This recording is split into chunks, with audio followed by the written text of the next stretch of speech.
if I have a passion, then I can find the opportunities, and I will look into that. I will get that opportunity. After I find that opportunity and get that thing, it's like it's over. अब मिल गया है, अब आगे क्या करना है, हो गया है, पैशन भी फुलफिल हो गया है, सब कुछ हो गया है.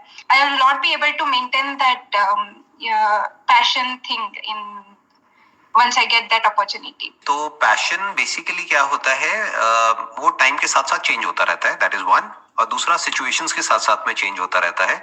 तीसरा it depends upon your hunger. Basically बिल्कुल ऐसा है कि if you are hungry you are passionate for food. एक बार खा लिया तो उसके बाद में जितना मर्जी अच्छा खाना सामने आ जाए वो अच्छा नहीं लगता है. ऐसा ही हमारे गोल्स के साथ में होता है या हमारे ड्रीम्स के साथ में होता है. जब तक उसको अचीव नहीं किया होता है तब तक तो उसके लिए हंगर होता है. जब वो मिल जाता है तो फिर we take it for granted. चाहे फिर वो कोई पर्सन हो, चाहे जॉब हो, चाहे कोई कॉलेज हो, चाहे कुछ भी हो.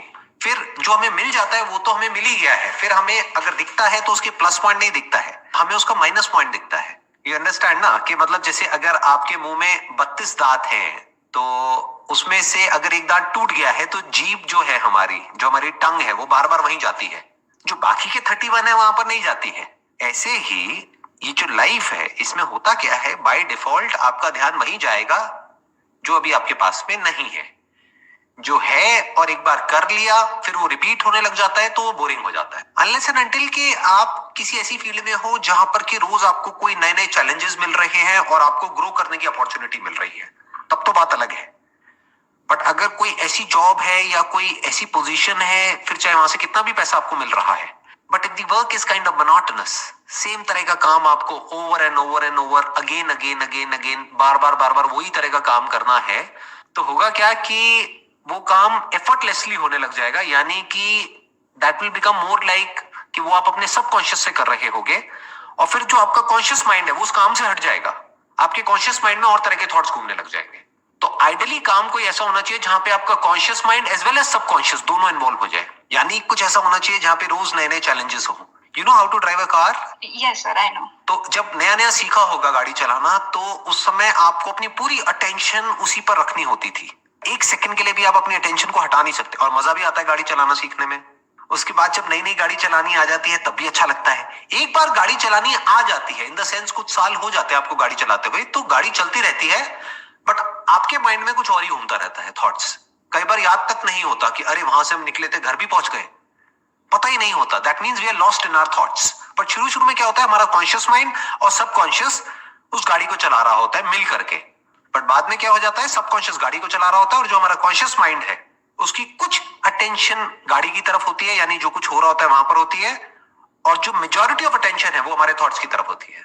उस समय हम कुछ ना कुछ और सोच रहे होते हैं, कुछ प्लान कर रहे होते हैं, कुछ भी चल रहा होता है माइंड में. अब क्या चलेगा माइंड में, अगर कोई बड़ा ड्रीम नहीं है तो, क्योंकि आपका क्वेश्चन क्या है, वो अचीव कर लिया उसके बाद क्या होता है.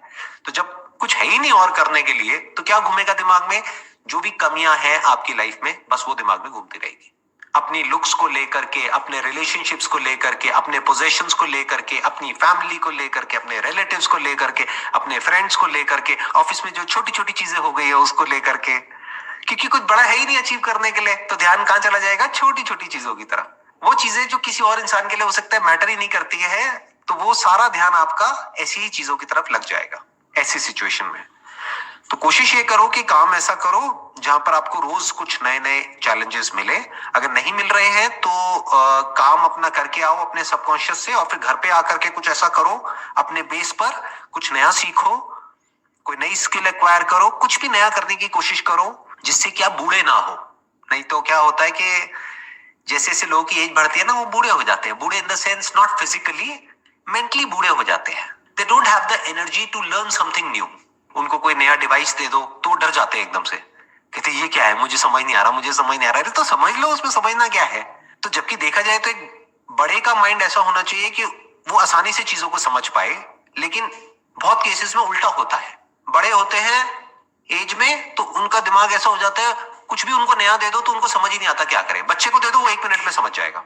वो नया डिवाइस किसी छोटे बच्चे को दे दो, वो 5 मिनट में सब कुछ करके दिखा देगा. तो कोशिश करो जैसे जैसे एज बढ़े एक बच्चे की तरह रहो अंदर से, यानी नया सीखने के लिए तैयार रहो. क्या दिक्कत है, कोई भी चैलेंज आएगा निकालेंगे उसका सोल्यूशन.